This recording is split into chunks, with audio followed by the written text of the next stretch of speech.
On a comprendre les peuple congolais. Au peuple à modèle nini. Ba pimeli bino passeport, bo vandi. Ba pimeli bino carte d'identité, bo comment na ba attestation de perte de pièces, abou sa pièce. Ici ba réfugiés congolais baza ebelé. Baza na ba situation très difficile. Na ndenge na sabino bo ba réfugiés congolais ba komi ba tongela bango ba tente penda ba koma lokwa na kati ya ba camp na kati ya ville. Ba latsa bango ba bracelet, bazela kaka ba mso bazela voyage ya poto. Na yebisi Daniel Safutu. Daniel Saf tellement kazola nanga awa. Au moni lelo bibi na poisa. Donc comme elengi. Yo wana na Moïse Nyarugabo. Après kokuta na Janet Kabila. Yo wana na Moïse Nyarugabo. Bokei. Après kokuta na Moïse Nyarugabo na S bakuta na Ruberwa. Donc ici koana il fait membre.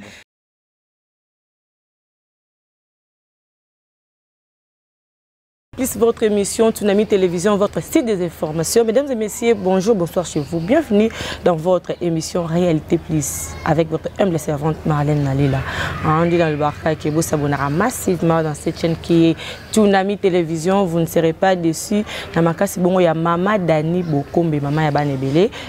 Dans cette émission, au beau message, à chaque fois que vous avez une émission, na ba couche na yango sur tout le plan quand on dit dans le barca culturel, politique, social, économique, pourquoi pas religieuse, mais on est aussi sur le plan social. Social en cannabis comme le niveau nini. Social en cannabis comme le lingue nini. Ça na niveau nini. Tout le monde qui est les 15. Bande cannabis il y a un député national, ça là qui rentré parlementaire na bango et ça là qui vraiment mon boulot makasi là ba qui moi na mboka Joseph Kabila le président honoraire au moment nyata qui m'a colonisé pour la première fois na kati ya ngumba ya Sénat. Donc ça là qui vraiment panique et pas peuple congolais ba qui ont rebellé et puis pour vous rappeler que pour vous signaler plutôt que ce mercredi le 1er octobre il y a rendu cause à la paix rentrée parlementaire il va député provinciaux surtout tout le bilan social ba députés provinciaux ceux qui totali ensemble général ba député et ba députés provinciaux y compris moi na mboka Argentine Ngobila ozali bongo le gouverneur à Salinini déjà bilan na ndenge utikoleka bazalaki na vacances bango wana bazali kozonga est-ce que ba député provinciaux na biso tokoloba ki bazo sala musana bango malamu est-ce que papa na biso Argentine Ngobila to monier na ba lancement na ba Kini Bopeto ya Kombola nini boulevard ezala bien sokola soki libanda ndenge balobaka wana est-ce que nous surtout wana ba projet nous surtout ezali tenu peuple sepeli na yango na kati ya plateau oyo tokolobela yango mais maman elle comme seul ezali kambo oyo ya passeport to yebi déjà que peuple congolais ezali ko souffrir na likambo etali ya identité nationale tozalaka nango te nga Marlène na kolibo na yebi ke lelo identité na ngai ata bakainga na nzela ata na kende ata na ko retirer quelque chose na banque il faut na que ko représenter carte d'électeur. Il y a une identité na biso. Déjà toza ko souffrir nango pendant 18 ans, je peux dire. Toza la nango te na to ba mbula musu déjà ba menga on a ibno ka yango wana. Toza la nango te. Siko to tikina nu yango o ezali passe ya ba congolais to comme sur le kambo etali passeport 3 mois. Ce qui toko ba carte de pied, ba perte de pièces, ba carte d'identité de nationalité congolaise, ezali wana ezali ko sa ko carte électeur ezali ko sa l'intérim nango. Et bon ce passeport ni ne ko sa l'intérim nango. Ni ne ko za la wana pona et signifier que o ezali pour na passeport ezate to yebite ba voyage ba ne faut pas voyager to moni rentrée scolaire za kala minité ba musuba kenda kotanga na ba étranger na ba Inde na Chine na ba Afrique du Sud il faut ba kende bateau bazala kuna ba trafiquant to yebi ke mboka na biso comment vivre à l'aide ya ba commerce et tout consort parce que économie mboka biso na assise te sikoyo passeport wande sala ke muta sala a parvenir ko ça ba navette na libanda ti a na 4 siko passeport 3 mois déjà to yebite bato ba komi kolela bande ko ba komi ko benga biso bazo tuna maman Marlène neti ndeko Francis Masela le patron de sa chaîne a tuninga bi maman Marlène na yebite so bovani boto kosuka wapi bolobela na likambo wana ndeko général katakata général katakata je te salue a tuninga pe lisusu le to lobela likambo wana mais ngwana je ne suis pas seule dans ce plateau bobi ka oza réalité ya on a linko lobela ka ba réalité ya mboka na biso Congo le Congo notre pays Congo mon pays donc tu ko le yango nazali bongo na mwana mboka Pichungwene o azali bongo activiste donc ye pas sepela kolobela mboka na ye asepela pona ko défendre ba cause ya mboka na ye yango moni lelo mama la dibo komela ya meli yo pichungo ne to meka ko beta lisolo un activiste diaspora au vraiment ça toujours kawana sans plus tarder je dis déjà bonjour à mon invité bonjour Ndeko Pichungo ne. Bonjour madame la journaliste, c'est vraiment un sentiment d'état et comme j'ai toujours dit que c'est un sentiment patriotique et na sepeli sous la chaîne Nabino. Après avoir collé la chaîne Belé, j'ai passé au moins 7 à 6 émissions, Mukulu TV, Niams, Safety, Access et autres. Vraiment. Et voilà, donc Grand Forum. Donc ce sont des émissions pour parler à ces sujets. Et vous avez trouvé intérêt qu'il faut tout le Congolais et parler de notre pays. Et je remercie une fois encore de plus mon Dani Bokombe.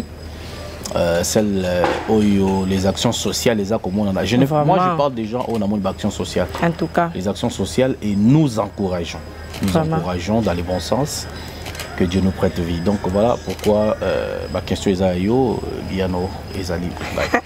Quand on a des questions, merci pour répondre à l'invitation à Bisso. Tout le bien, le Cambo est à Libongo, passeport. Il y a on a il y a rentré parlementaire, il y a député provinciaux, parce qu'il y a un liste de phare, il y a une émission. Mais tout le Cambo est à passeport. Où en sommes-nous? Bon, en fait, dans le bas qui, vous savez, les lots Oyo, tu comme confondre dans le dossier passeport, ils ont fait couler beaucoup d'encre dans le Canabiso. Mais comme passeport, Italie Bongo, ministère des Affaires étrangères. Les lots Affaires étrangères, vous avez suivi communiqué à madame la ministre.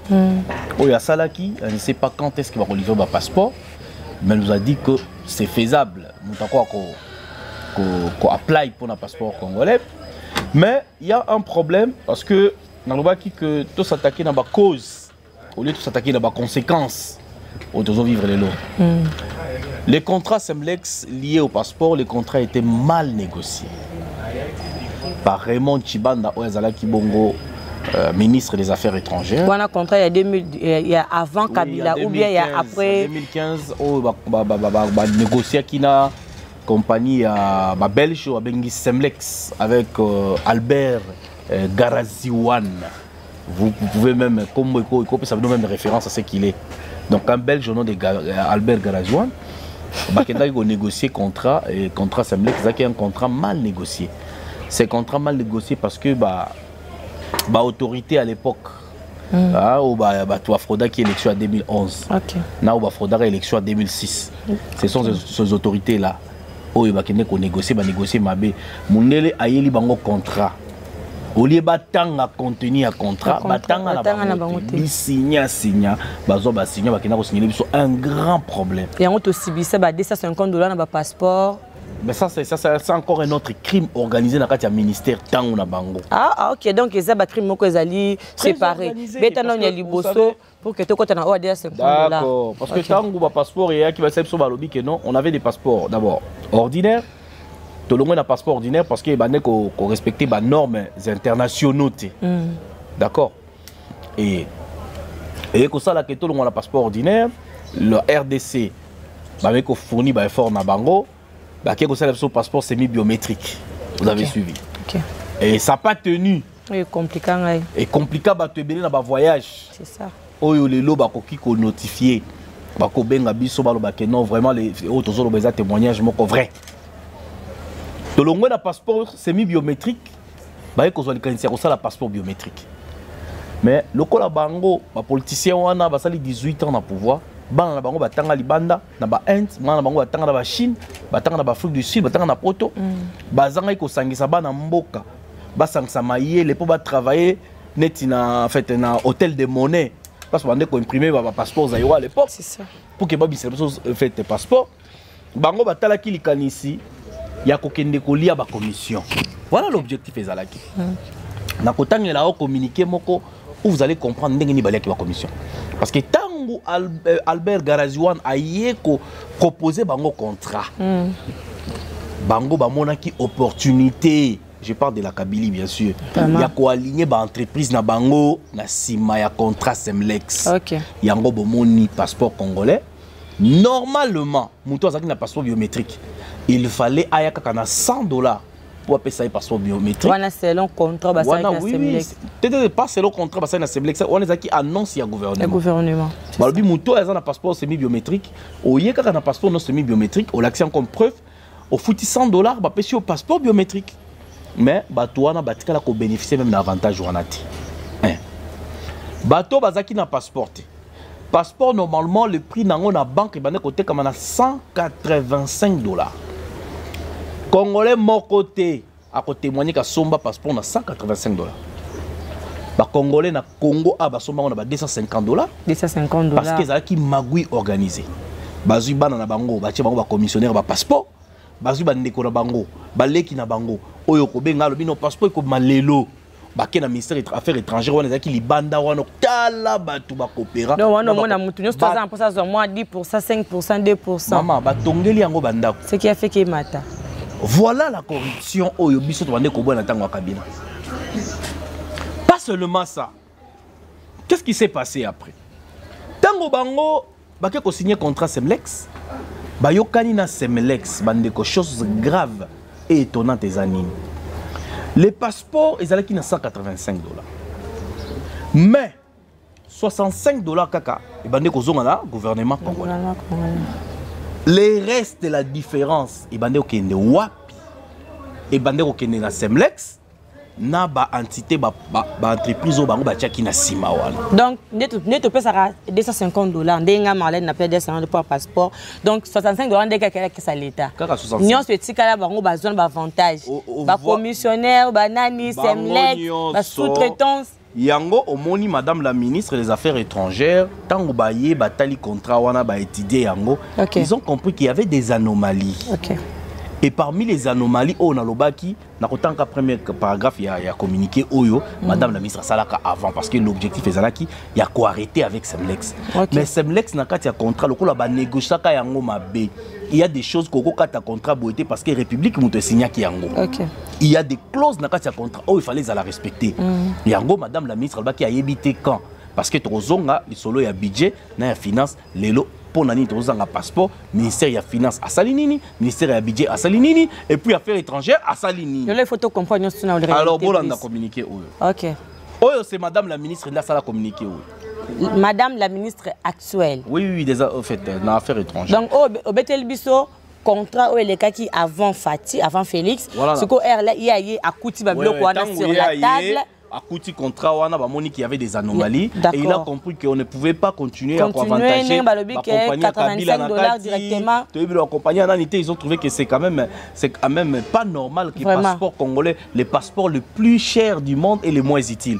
Parce qu'avec les passeports congolais, au Kenya, il y a 42 pays en Afrique. Donc il y a plus d'histoires ambiguës dans Katia Makambo. Bien sûr que oui. Ok, le pays local Madagascar, ok, le pays local Mozambique, ok, le pays local Zambie. Vous comprenez, pour Zambie, il faut un visa, il y a transit sur les pays locaux, Zimbabwe, mais comme on n'a jamais passeport congolais, il y a un pays locaux, France, Belgique, UK, alors que Sud-Afrique, il y a un visa à France, il y a un visa à UK, il y a un passeport dans l'aéroport, quand il y a un pays. Et le pays local, Zambie, le Malawi et il y a encore Mozambique. Ce sont des pays qui ont un avantage. Entre-temps, ils ont la richesse beaucoup malongate. Mais le Congo, il est pillé chaque jour. Mais les Congolais, ils ont les passeports les plus chers et les moins utiles. Aux Anango, de l'autre côté. Alors, tous ces gens, Bango, ils ont son passeport. Parce qu'il y a un problème. Avant qu'on ait un temps à communiquer. D'accord. Et là, toutefois souligné, ça c'est madame la ministre qui parle, que les modalités de transfert des infrastructures, du savoir-faire et des données techniques à la fin du contrat n'avait pas été précisé dans le même contrat. Donc, piège au Basalaki, soi-disant professeur à l'université, précisa qu'il n'a fait un contrat de transfert et d'infrastructure, il y a biso. Ndengenini, transfert, il y a connaissance. C'est-à-dire quand on parle de la connaissance, c'est la technologie. Ndengenini, transfert, il y a des données techniques. Imprimer des valeurs, carnet, et autres, les emblèmes, passeport, comme vous avez dit là. Donc ils n'ont pas pu négocier ça. Et dans ce contrat, mon contrat aussi signé. Mais tant que vous avez un contrat, il y a des choses où il va quitté. Madame la ministre a monaki que contrat ils allaient négocier ma baie. Non, on ne peut plus prolonger avec Semlex et c'est une absolue cata contrat. Qu'est-ce qu'ils ont fait? Donc continuez. Alors Biboye, c'est pourquoi. Et c'est pourquoi et dans les stricts respect des clauses du contrat qui lie les parties, c'est-à-dire le ministère des Affaires étrangères avait proposé une concession d'arrangement spécifique transitoire. C'est-à-dire qu'il avait proposé à ceux que ça l'arrangement qu'on a Semlex et ça l'arrangement spécifique transitoire. Dans la période où il y a 6 mois pour que connaissance ouana au bango fallait pas remettre dans le patrimoine congolais, fallait pas remettre dans la nation congolaise. Expert nabiso congolais pour la première fois. On a eu des experts au Bahia qui pour l'échange de technologie. Ils sont venus de l'extérieur, vous aurez le temps à quoi bango. Et on continue pour la aussi ça. De ces faits, nous avons convenu ensemble de procéder immédiatement au transfert du patrimoine de la patrie congolaise, tel que prévu dans les contrats, voilà, tel que prévu dans les contrats. C'est pour dire quoi? Il a trouvé bon que c'est le patrimoine des nations congolaises tel que prévu dans les contrats. Alors, Madame la ministre Alobi Boye, alors, excusez-moi, je vais un peu me retrouver là où j'étais, dans les contrats. Alors, il y a eu un chef de projet, là où il parle des chefs de projet. C'est là, voilà, il a dit ceci, on dit ceci. Un nouveau chef de projet a été désigné en remplacement de celui de concession des sociétés Semlex. Quand on dit en remplacement de celui de projet, c'est-à-dire que chef de projet Azala qui a Semlex. D'accord. Donc on ne peut pas avoir un chef de projet à Outina Semlex pour gérer un projet de passeport des Congolais. Un Belge, on a un chef de projet. Maintenant, on a un chef de projet. Apparemment, Madame la ministre, le gouvernement t'a nommé, nous espérons que le chef de projet, c'est un Congolais.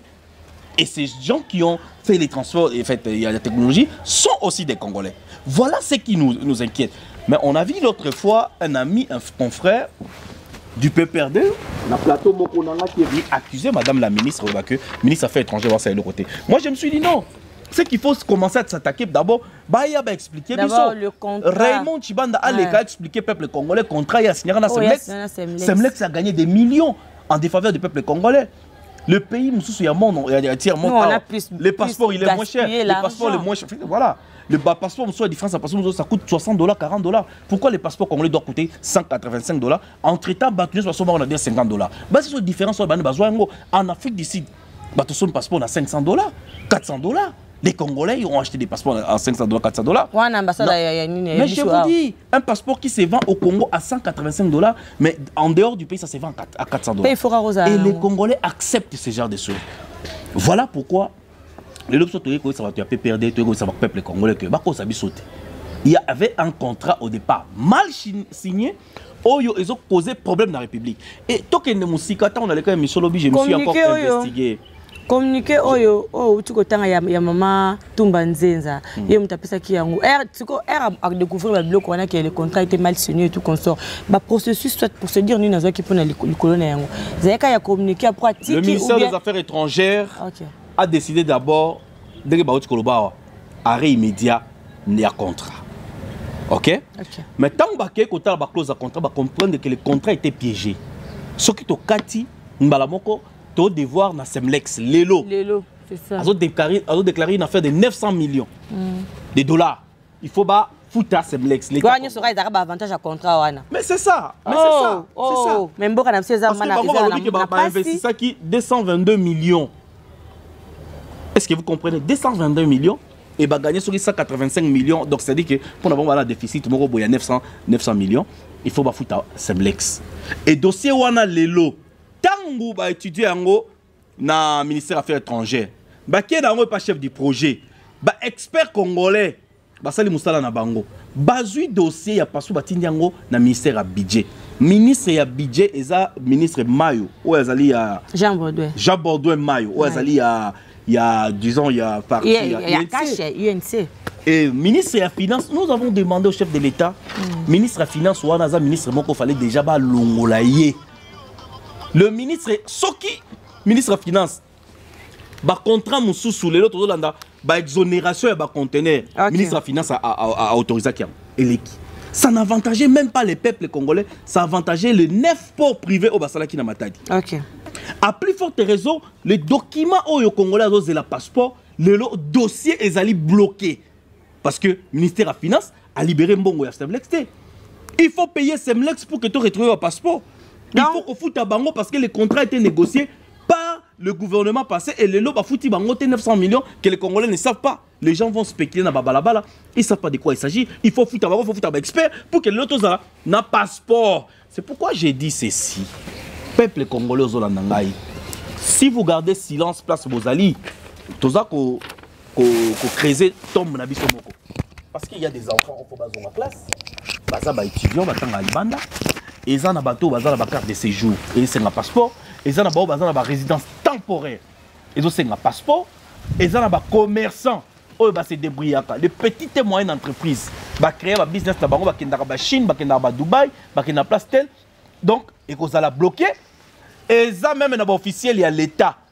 Oyo pour passeport. Mais comme ils ont des privilèges, parce que le passeport na bango qui déjà avant. C'est pourquoi nous sommes en train de dire ce qui dans 3 semaines, à partir de ces jours, à la TV, la biso. Passeport congolais est limité. Nous allons marcher. Donc on va utiliser l'article 64.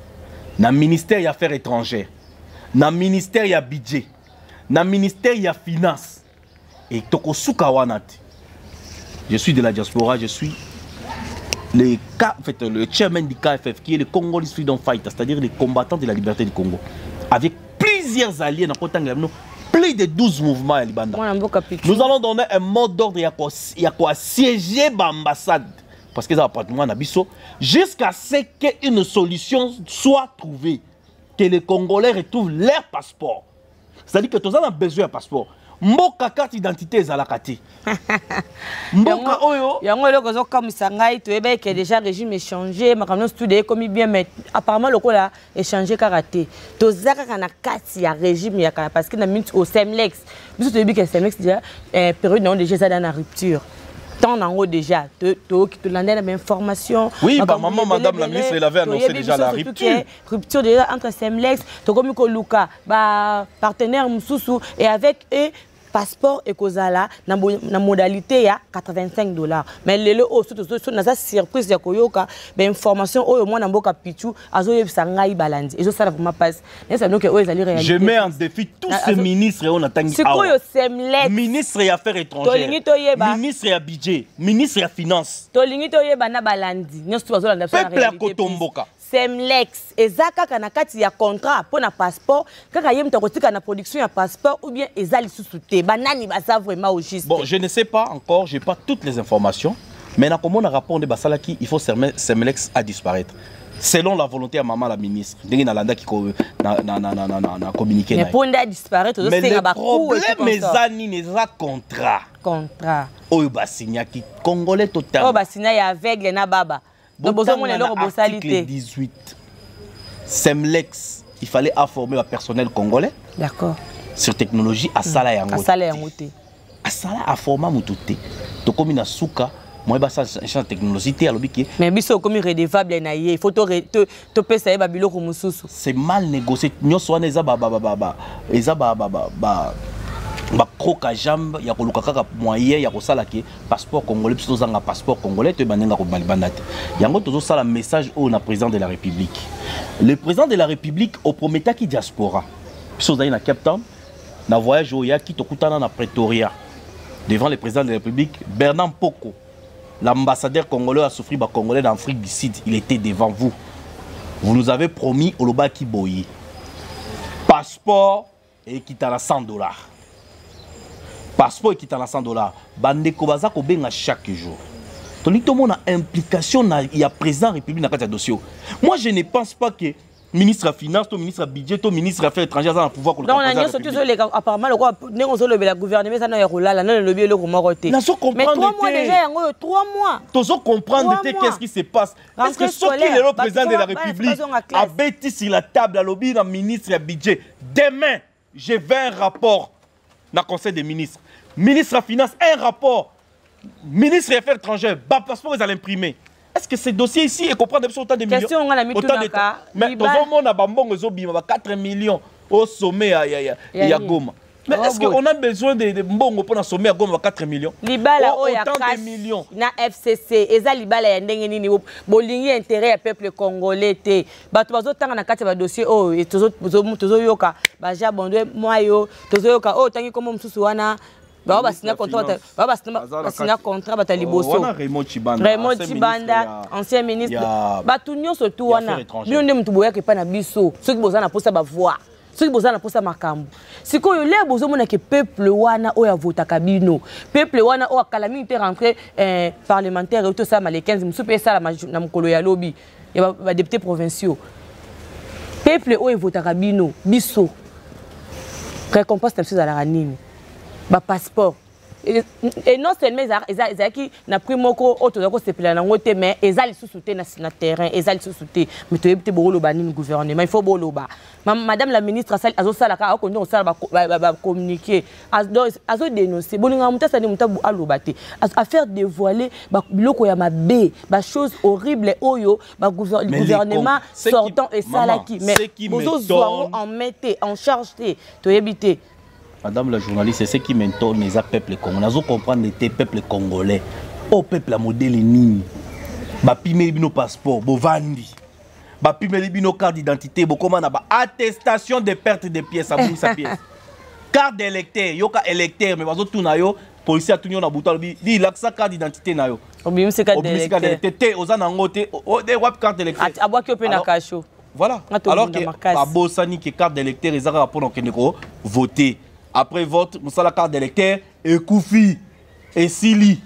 Il faut que vous ayez 18 ans. Voilà les problèmes pour le Congolais. Il faut que droit naïe, Congolais faut téléma à revendiquer. Tant que vous avez en marche, tant qu'il y a une affaire étrangère, yo le bio va nandako. Au cas où les problèmes na biso kaka ne etalika kangai, etalika kaye, etali biso nyonso. Et c'est ngeli to kende kuna na ministère à budget, to kende na ministère ya finance, to kende na ministère affaires étrangères, to réclamer passeport. Parce que c'est les seules pièces où ils sont abisso pour nous faire le déplacement. Au dans le pays local Angola, ce comme on dit un citoyen angolais, angolais qui est le police tant qu'on a sa carte d'identité naé au billet. Il faut les accompagner dans passeport. Au qu'on a sa passeport, ils sont là passeport à 5 billet. C'est-à-dire que billet toi là, ils ont carte d'identité nationale. Les passeports, ils appellent carte d'identité mais et ça, à niveau international, on comprend parce que on voyage dans billet ou on voyage dans carte d'identité, on a ID le qu'on a fait du Sud. Ba Congolais à diaspora, battant Kaouzi Biega, RD Congo à danger, KFF, DCWC, FCP, NCCD, la communauté congolaise d'Afrique du Sud. Je vous interpelle totalement. Non, tozaka na makambo ba diaspora ndeko moko Adela Mananga ndeko Adela Mananga abenga na mama Marlène to ebité to moni pe président yaka ndo tiko ba ndenga yaka pona liboso ya ba diaspora surtout Afrique du Sud à promettre ba comme passeport comme nini mais abi alors rappelle kambu ya ba réfugiés tisiko to ebité affaire ba réfugiés ezalo lenge nini. Vous savez pourquoi on a connu trop de réfugiés? Les réfugiés, la plupart au bazar qui bazar réfugiés ou au bazar réfugiés politiques. Parmi tout partout, ouais, partout que dans réfugiés comme Petozo Koufa, bazo boma biso ebele, kalami na Libye awa, bazo kata biso basuki donc bien té, esclavagisme zongi na 21e siècle. Bon, c'est ça, c'est ce que je suis en train de dire que on a plus de nombre de réfugiés dans le monde entier parce que les réfugiés basés belé les alliés Afrique du Sud. Afrique du Sud, les réfugiés congolais basés ebelé. Dans une situation très difficile. Dans les réfugiés congolais, ils ont des tentes. Tentes, ils ont des ville. Ils ont des bracelets, ils ont des voyages à Poto, ils ont pété, ils ont souffert. Les réfugiés congolais sont au Zimbabwe. Dans des conditions, ils ont 32 ans. n'habite qui dans âge nini les loboye na kati kuna comme si 50 ans. Donc vous comprenez ba musu baza na Zambie. Tala ba réfugiés congolais bazo ressourcer dans le monde. Pour na nini situation politique ezala qui stable pendant 18 ans. Ce que si une personne peut vivre avec stabilité plus 30 ans à Mobutu. Mais c'est ça demi-siècle au baïbi congolais. Mais congolais nie avant nikimia azoka ko réclamer té azoka ko télématé ko laksa batona misapi que ce sont eux oyo bazali auteur ya malheur na biso lelo madame fait la journaliste mais que cela ne tienne biso to ko lembaté nous continuons à dénoncer. Nous interpellons le président de la République. Quand on lobby que Adélar maintenant en Afrique du Sud, il y a nombreux qui m'ont appelé aussi en Afrique du Sud, mes collègues de service comme Mike Alomba et tant d'autres au Babengingai, Drinks Kangiko, Balobi. Mais le président de la République nous a promis, tant qu'il y a ça ma promesse, style les lots, dose la réalisation, il y a comme on a passeport qu'on a $100. Et alors je dis ceci, le cas la décrispation politique et ça l'émis. Tout le monde qui a sensa, ils allaient responsable de sensa, ils allaient olengankoi. Tout le monde qui a s'impliqué qui na makambo, il y a Nemwanansim. Tout le monde qui a s'impliqué qui na makambo, il y a accord. Tout le monde qui a s'impliqué qui na makambo, même il y a FCC. Mais makambo, il y a décrispation politique parmi les décrispations. Les problèmes, il y a des réfugiés congolais. Et ça, c'est table. Et ça, c'est ça, côté. Mais ils demandent d'abord, à les réfugiés, vraiment, est-ce que vous avez raisonné? Réfugiés abeti 20 ans na poto ou bien na mboka kene aux la réfugié. Ne pensez pas que tous les réfugiés bakene na libanda kuna ba musu bazo ki occasion kotanga, ba musu bazo occasion na te bavanda na ba banc, bavanda na ba camp, ba sala le côté apprentissage de l'autre côté. Muta ko zonga ndeni rapatriement problème. Place baloba ba pesa ba réfugié $300, ba komi ko iba bango $200 likolo ambassade comme oli en Afrique du Sud, azu ba réfugié pesa bango $100. Corruption. Mais ambassadeur maman, ambassadeur Oyo Laurent Désiré Kabila tika na pouvoir, til les lots a comment le fonctionnaire à l'état à l'étranger, Bernard Mpoko balongo la kaete. Hier muto za la matière nyonso amé abong srape Congo. Ambassadeur wana, Mzee Laurent Désiré Kabila kufi. Joseph Kabila ye, kaka Mpoko. Tozela ki somo na tango ya président Félix, ambassadeur asika. Kaka ye Bernard Mpoko, azaka kana Afrique du Sud. Mais non. Et puis vous là que la diaspora les loba collaborer dans l'ambassade. Non. Et maintenant réinsertion ça les mandé. Moutazon y a combien d'anjili après. Est-ce que vous payez formation? Est-ce que vous sungi pour l'intégration dans la communauté place à Oumela libanda kalazo na kati ya yango toza na posa ya mama na biso dani bokombe na musala social zwa ata dossier ba réfugiés bazo zonga botongela bango banda kwa ba social place bakoya tovandisi bango ata pendant 6 mois topesi bango ba formation pour que ba intégrer communauté.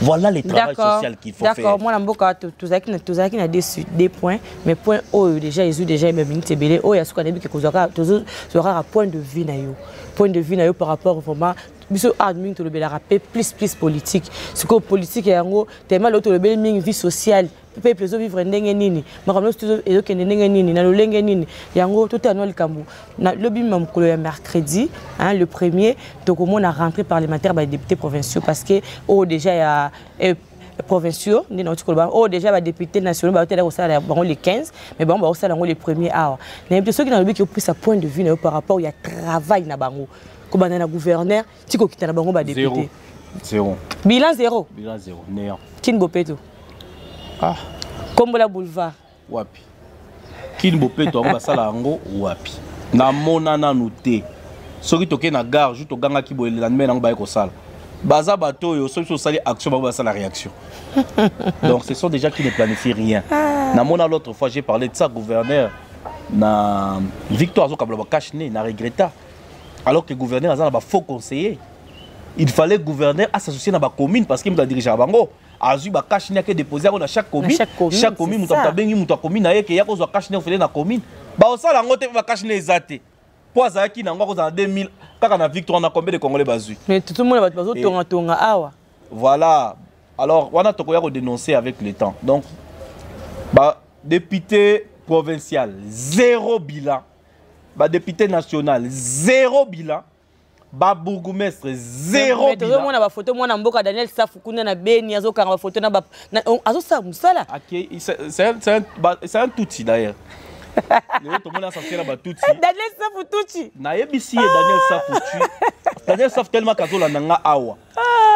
Au moni lelo bibi na poissa. Donc comme elle Yo wana na Moïse Nyarugabo. Après kokuta na Janet Kabila. Yo wana na Moïse Nyarugabo. Bokei. Après kokuta na Moïse Nyarugabo na S bakuta na Ruberwa. Donc ici Koana il fait membre. Akayi ba photo, bazo mela, bazo sala ba vidéo. Comment l'État congolais ko se rabaisser na niveau oya. Le peuple d'abord, on tamola pour na peuple. Ya kotika Daniel Safou sala ba ventir un représentant du peuple. A comme ko sala ba ventir, comme ko tika tina place soldat là na Zamba, ba ke ne ko filmer yango. Donc bozo là c'est déjà position ya soldat na Monguna. Vous avez exposé. Ça c'est qu'on appelle les renseignements tactiques. Les degrés de force face à l'ennemi. Vous exposez même les armes légers. Soldats sont utilisés. Vous exposez le secteur à travers Daniel Safou. Je demande à ce qu'il y ait une enquête. Et ça l'a mené et Daniel Safou doit être poursuivi en justice. Parce qu'il a divulgué des informations très sensibles. On ne blague pas dans la place de soldat là. Soldat a ça la politique. Soldat a ça la politique. Il est là parce qu'on a dit Tokowa pour l'école. Mais ce qu'on voit aujourd'hui à Daniel Safou, c'est du n'importe quoi. C'est vraiment du n'importe quoi. C'est du n'importe quoi. Moi, la mort a fait tout le nez. Na moni au tombeau qui au télémi. Non, quand il s'agit de mon pays, de ma nation, Oyo dans le Youssou Soli, les droits du sol. Je suis congolais, les droits du sang, biologiquement, fils de au 1600 mois qu'Evariste et de Albertine. Donc, je suis congolais à 100%. Je ne suis pas congolais. Congolois. Les Congolais, les Congolais. Donc, voilà, ça les côté. Session parlementaire, pour défendre les intérêts na bango, il y a des partis na bango. Comment est-ce que cash à cause zonga pour défendre les intérêts FCC zonga pour défendre les intérêts naé. Soit zonga bil le bako senti le quoi, session parlementaire et l'équipe faut tout le cato destituer président de la République qui est leur partenaire. C'est dit n'importe quoi. Nous allons avancer, nous allons soutenir les mal de moins. Voilà ce que nous allons faire ici au Congo. Alors tout ce qui n'a pas peuple congolais va se ranger derrière Nabiso et en plus, on a aussi ces missions sans qu'on remercie mon top sur espace Oyo. Vraiment. Ils allaient live food restaurant. Restaurant. Na beau marché. Restaurant. Place à avec Serge Moukenzi, le patron de l'espace. Live food, espace. Nous les remercions. Je remercie toute la coordination qu'a fait toute la diaspora aux soutenir Bissou. Plateforme Change, KFF et les autres. Je suis les fruits de la diaspora et aujourd'hui nous allons apporter